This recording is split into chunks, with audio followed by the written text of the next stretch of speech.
मैं सहर की जगह होती तो क्या आप मेरी शादी एक 50 साल के बुड्ढे से होने देते? लाहौल वाला, बोलने से पहले थोड़ा सोच लिया करो। तुम सहर नहीं, हरीम हो, मेरी बेटी हो तुम।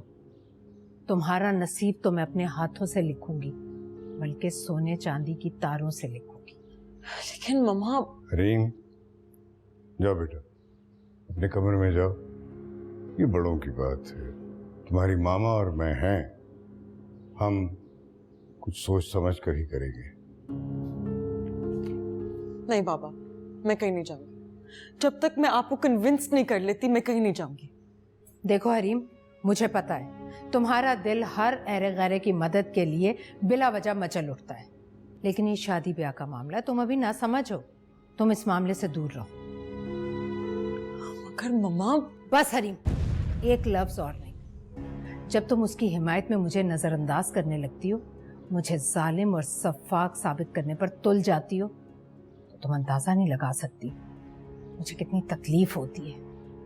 हरीम, तुम मेरी बेटी हो, तुम्हें हर हाल में मेरे साथ खड़ा होना चाहिए। मम्मा, मैं आपके साथ खड़ी हूँ। मैं हर मामले और हर बात में आपके साथ खड़ी हूँ और खड़ी रहूंगी। लेकिन मम्मा बस,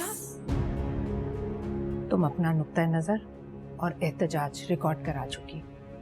मैंने और तुम्हारे बाबा ने सुन भी लिया। बस अब तुम हम पर भरोसा रखो और सब कुछ हम पर छोड़ दो। क्यों इफ्तिखार, ठीक कह रही हूं ना?